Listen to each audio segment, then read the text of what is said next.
Sorry, pardon me if you don't eat beef. I don't mean to upset anyone, but I want to show you how tender this beef is. Look at this. Look at, can you see this? Look how my fork is making it like butter.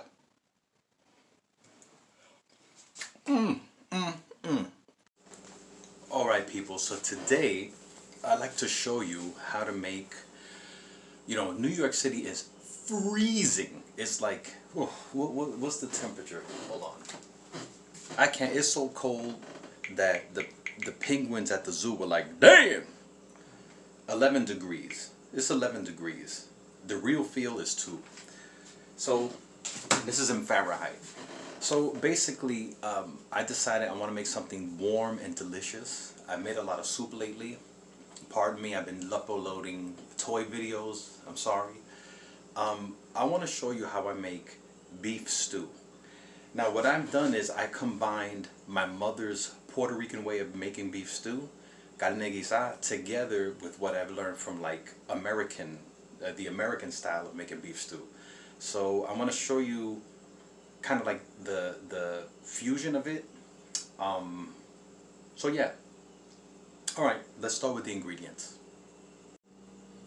Alright, so here we have my basic ingredients. I got some nice chuck.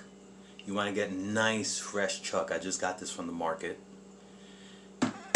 I'm going to use onion. I'm going to actually get more onion. This onion was stored in my refrigerator. I'm going to get another small size onion or medium size onion, depending on how much you like. And you know what? I like onion, so I'm going to get a larger one. We got some potatoes. We got some garlic. These are 2 cloves of regular sized garlic. This one was a half of an elephant garlic. The elephant garlic is huge, but I'm going to use them because I don't want it to go to waste. This here is a stalk of celery. Now celery, it's not really, in Spanish celery is apio. Celery is not really huge in like Latin Caribbean cuisine, Latin Caribbean food, but I'm going to add it for my American flavor. Some carrots. I have 3 small sized carrots. These here are 2 halves of bell pepper. I cleaned them, took the seeds out, took the white part out, because as I've said before, like this white stuff on the inside can be bitter, so you want to cut that out. I'm going to cut this one out later. You can use green, you can use red, whatever color you prefer. I am going to put in some yuca or cassava, which again is from the Hispanic side of this dish. I mean, really, I think more a Dominican would do that. So my Dominican half is doing this. And we're going to use some nice mushrooms. In this case, I got a couple of nice white mushrooms. They're not cleaned yet. I'm going to clean them when I'm ready to use them. All right, I'm going to leave them a little dirty right now. They're going to be dirty for a while. Okay, besides that, I want to use cast iron because I take literally about 2.5 hours to cook my beef. If you don't have that amount of time, you can certainly cook it less, but that's one of the secrets of it getting nice and tender. So I have a nice cast iron, and I bought a nice one where also the cover serves as a frying pan. So the first thing I'm going to do, also I'm sorry, I have some tomato paste. What I like to do with the tomato paste is, if you ever notice the little cans of tomato paste, you usually don't use the whole can. Let me see, I have a can here. Yeah, I use whichever brand. So in this brand, at a time I will use maybe 1/4 of it. But if you leave it in that little container, put it in the fridge, it usually goes bad. So I like to empty it out in something plastic or glass, well this is glass, and put it in the back side of the fridge where stuff gets like half frozen. That way we preserve it a little longer. And we're going to use some sofrito or recao. I've showed you before how to make each. This one is kind of like half frozen. That's why it kind of has that discolored ring there, but we're going to deal with that. And lastly, I want to show you, we're going to use some delicious chicken stock. Doesn't matter which brand. Again, I was supposed to make stock last weekend and I just got lazy. You can use chicken stock, you can use vegetable stock. I would not suggest beef stock because it's very heavy. Neither fish stock, you know. Alright, so the first thing we're going to do, I want to get something acidic. So I'm going to get some apple cider vinegar and pour it in there and let these cubes of chuck sit in the apple cider vinegar for maybe half an hour, 30 minutes. Or an hour. Okay? So 30 minutes or an hour. Ideally, I would like to let it sit overnight, but it's cold. Last night I wasn't having it. So the other thing I would mention is usually I would do it with lemon or lime juice or both. But I'm low on citrus, so we're going to let this sit in this apple cider vinegar for a bit. And while that's sitting here, I'm going to put this back in the fridge. I'm going to try to space them out a little better so that each piece kind of gets some of it. I'm going to cover it. And notice I'm not seasoning it yet. This is not being seasoned yet. This is the difference with the Hispanic way and the American way that I learned from one of my friends. My mom would season this right up and throw it straight to cooking. But I'm going to show you why we're not going to do that now. We're going to do that later. So let me cover this. And in the meantime, I'm going to chop up my vegetables and we'll be right back.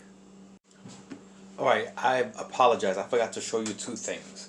One, my seasonings. So I'm going to use some salt, basic, black pepper. We don't say pepper in New York City, we go pepper. I'm going to use some paprika or paprika, pimienton. We're going to use a dash of cayenne. Just a dash. Not to make it hot, but for the flavor. We're going to use some thyme. Tomillo is usually another thing that's not in Latin Caribbean cuisine, but we're going to use it.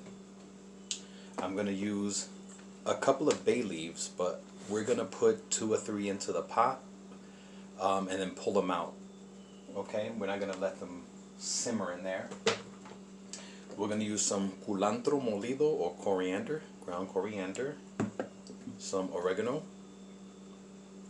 and of course my favorite combo that's like Batman and Robin, onion powder and garlic powder. The other thing I wanted to show you is that when it comes to the vegetables, I'm going to cut them up. I don't want to mince them finely. I want them, you know, to be about the size of the beef. So my onions, my peppers, the carrots, I did some of them, you know, in these chunky shapes. Because I want them to be, here's the yuca. Well, this one was frozen, that's why it's a little, the potato. Okay, I want to cut everything up in a chunky manner. Here's the heart of one of the onions. I'm gonna leave it just like that. A piece of yuca. Did I show you a potato? Yeah. Okay, so we're gonna, if you like, we're gonna cut it up in a chunky manner. The other thing I wanted to show you is our garlic. Did I say 2 things? It's 3 things I want to show you.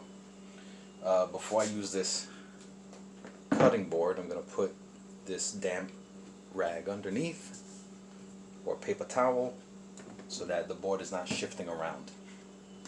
So one thing that I learned about garlic is that you can create 2 or 3 different types of flavors depending on how you cut it up.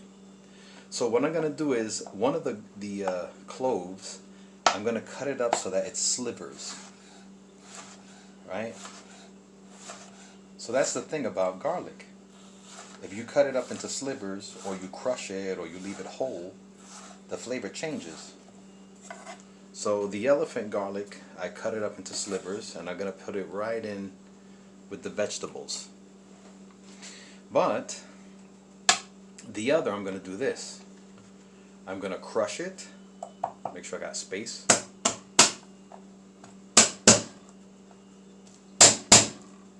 And actually, I can, yeah, there we go. And mince it up. this creates a more intense flavor, and you release like essential oils and okay, this is more intense than the slices.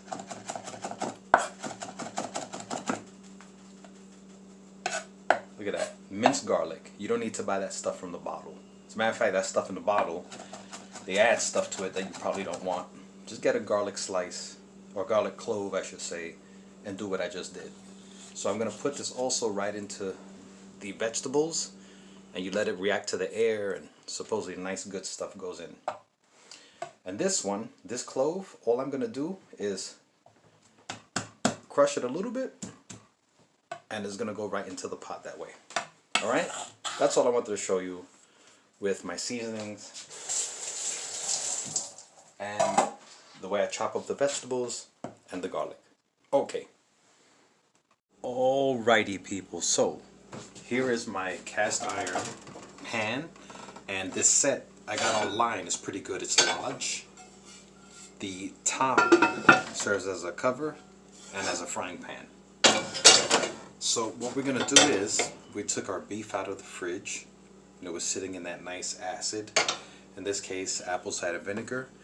What we're gonna do that's different from the, I guess, the Puerto Rican way of making beef stew, my mom would season this up like without any of this apple cider vinegar or citrus.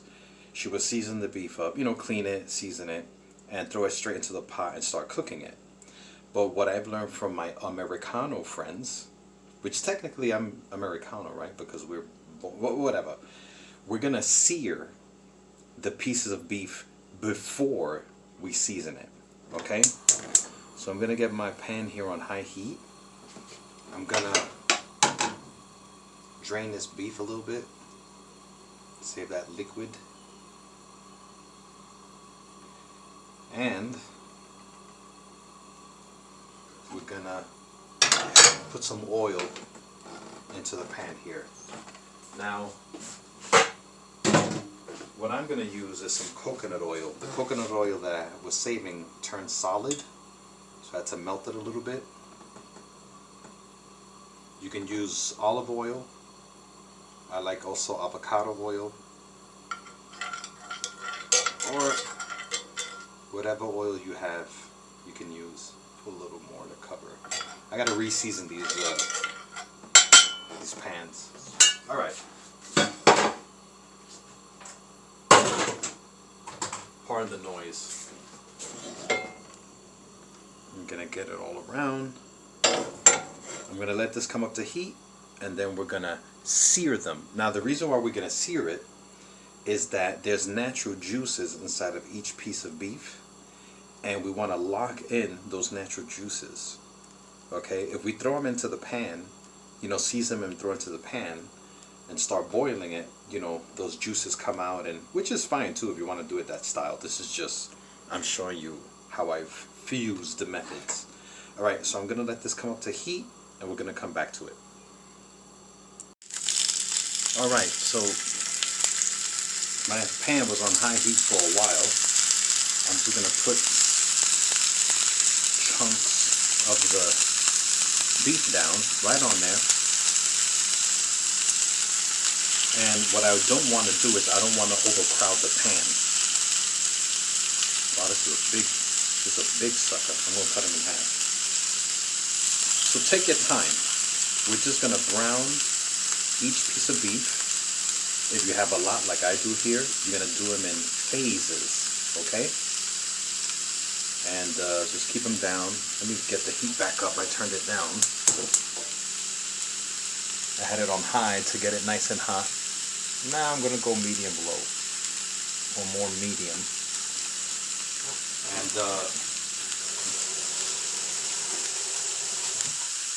we're going to take maybe 2 minutes each side.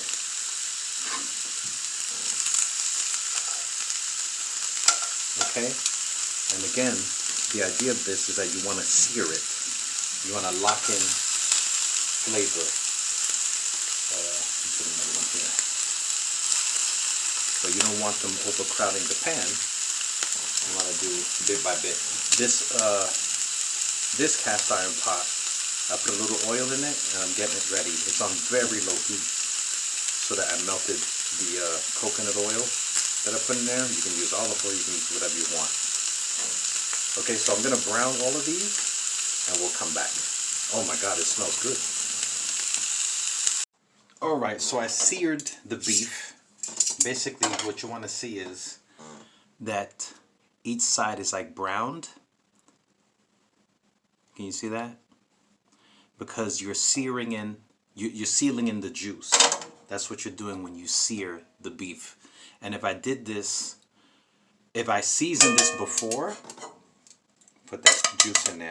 If I seasoned this before, and I dropped my spoon like I just did, if I seasoned this beef before and then tried to sear it, all that would happen would be that my seasoning would burn in the pan. So I absolutely don't want to do that.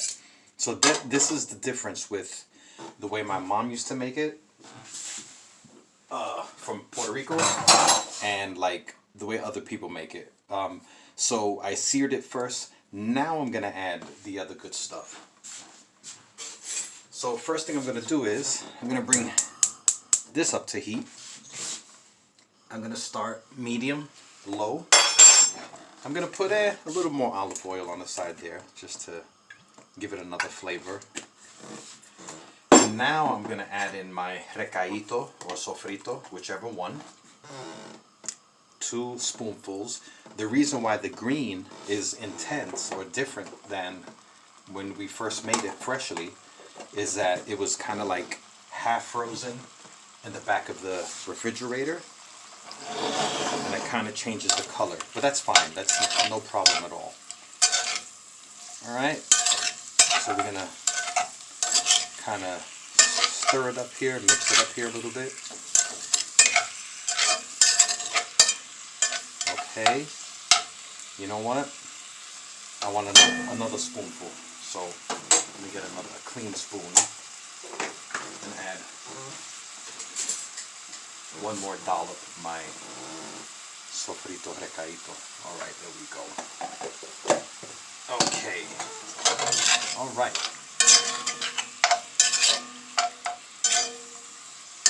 So what I can do is leave this here a couple of minutes so that the flavor fuses, and then we're going to add the rest of our seasonings, the salt, the pepper, and all the other good stuff.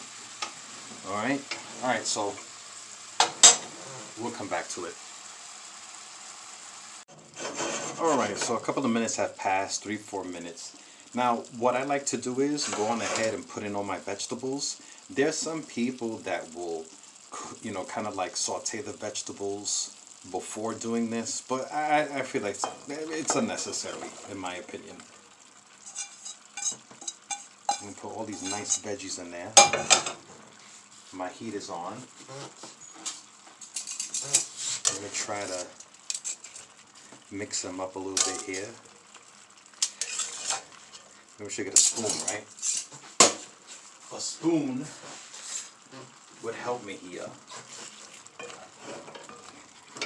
Ooh, baby. This pot is full of goodness here. Ooh, my onions. Don't worry, I'm going to rinse them off. Piece of onion fell, but he's going right back into that party. And this is fine. What I'm going to do now is put in my seasonings, and the liquid from these vegetables, they'll reduce soon, so we don't have to worry about them. Alright? I'm going to go ahead and season this with my salt to taste. I'm putting a lot because the stock I'm using has no salt. Black pepper. Here is our coriander. Culantro. For reference, that's about a teaspoonful.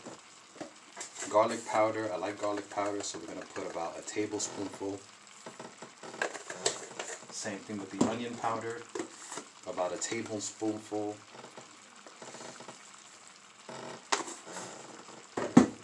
paprika, a dash of it. This is about a 1/4 teaspoon. Oregano, about a 1/2 teaspoon. And our cayenne. Our cayenne is just going to be a dash. Bam, a dash. Am I missing something?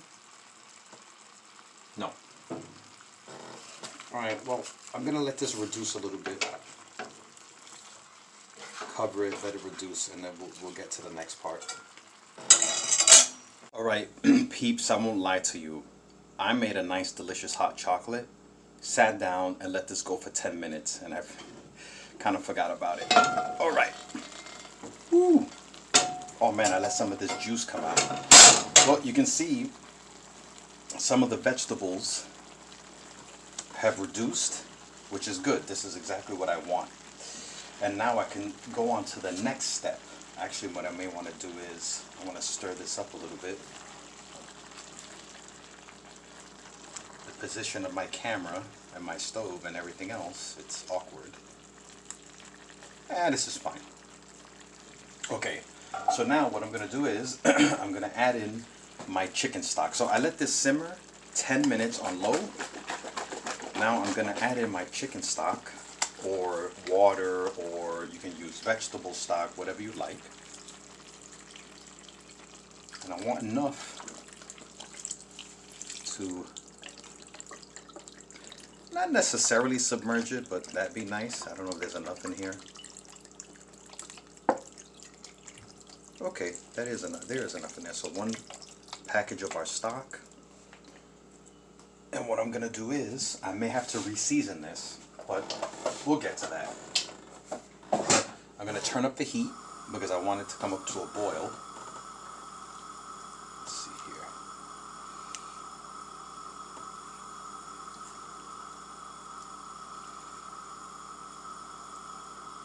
Okay, not bad.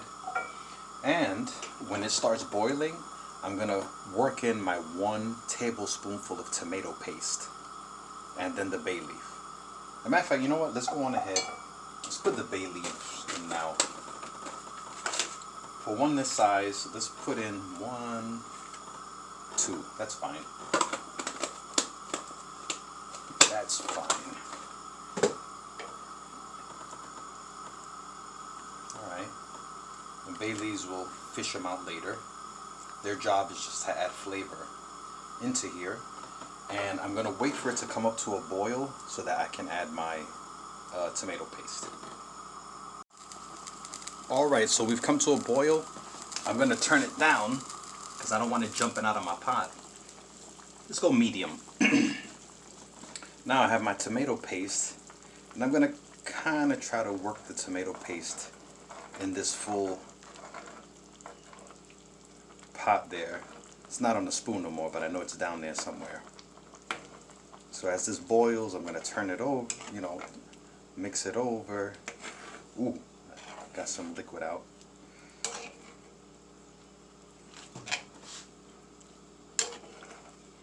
And the tomato paste should dissipate in there. Alright, so we got all our ingredients together. And what I want to mention is that usually people will add in some sort of, like, let's say cornstarch or flour in order to thicken up the liquid part to make it into a nice gravy. Now, when my mom used to make beef stew, she never did that. What she did was she used the potatoes and any other starchy vegetable to thicken up the broth or the stock, or, you know, the liquid part, if you will. So what I'm going to do is I'm just going to let this boil here for a couple of minutes. Well, no, not a couple minutes, maybe 10 minutes. And it'll, you know, kind of like evaporate a bit of the liquid. And then we'll continue with the rest of the cooking. Okay, I'll show you the next step. Alright, people. This was boiling here for 10 minutes. The heat is, yeah, medium low. You'll see it reduced, right? So now, this will be a good time for me to taste it and see if I need to make any adjustments. Let me just mix this up a little more here. see.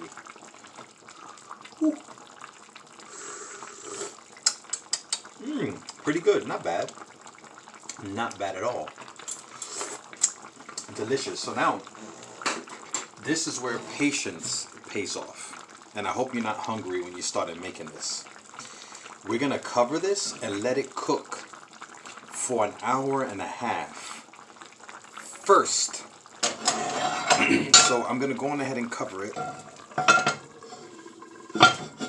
And I'm going to bring it down. Wow, I got a lot of juices spilled all over here. I'm going to bring it down to the lowest heat. I'm going to bring it down to low. And again, an hour and a half. I mentioned that in Hispanic cooking, you don't use cornstarch to make the broth thicker. But let's see. Dudes, an hour and a half, and we're going to come back to check on it. And then I'm going to let it go for another at least 30 minutes, maybe 45 minutes. But it all depends on how it looks when we come back to it.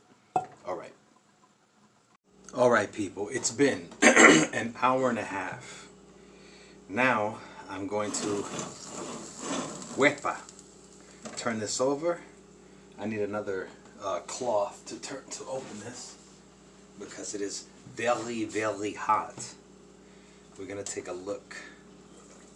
Ooh, you hear that? And it's on low heat. Woo, baby. Ooh. Look how beautiful. Look how beautiful that looks.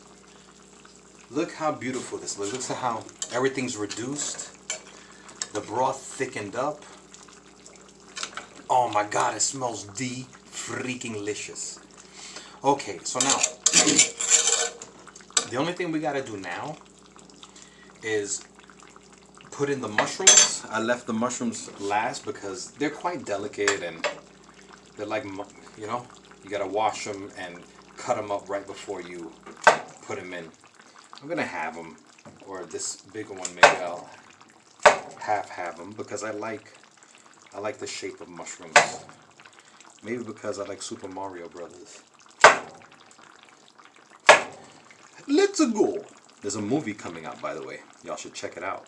It looks pretty good. Okay, a couple of white mushrooms. You can use whatever kind of mushroom. Give this another mixing here, another stirring. And what we're gonna do is, ooh, get back in there, boy. You ain't escaping. You ain't escaping. What I want now is for the mushrooms to soften up. I'm gonna retaste this. Is that a word? Retaste?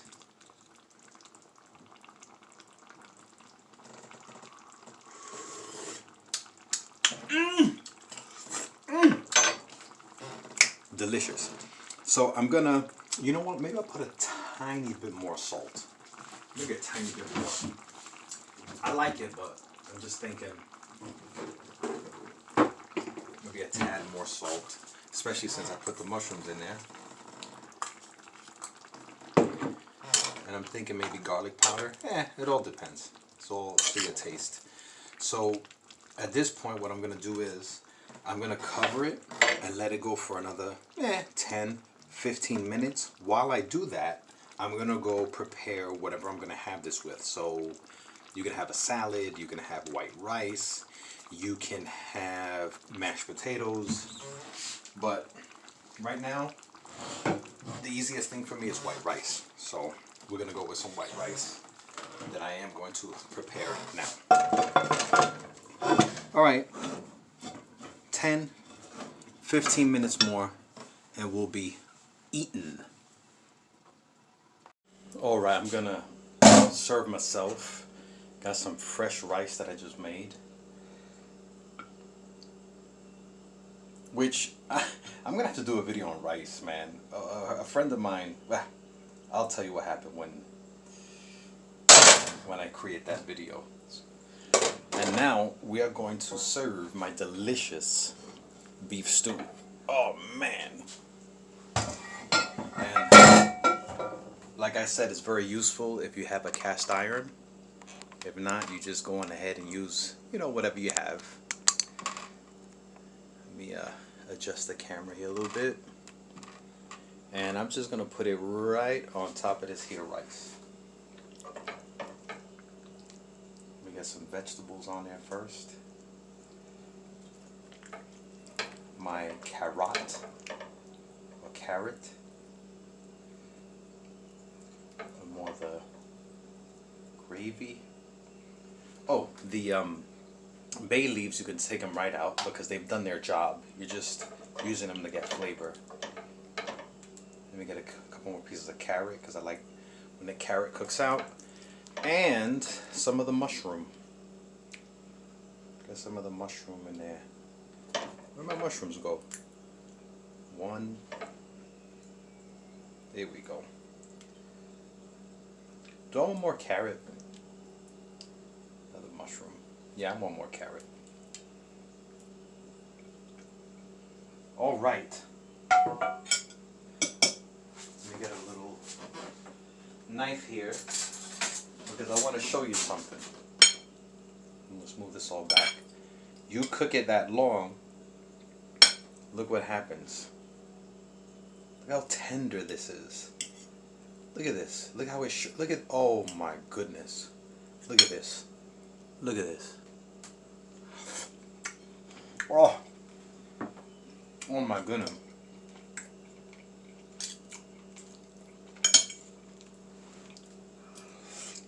Oh. And to top it off, oh my goodness, a little hot sauce.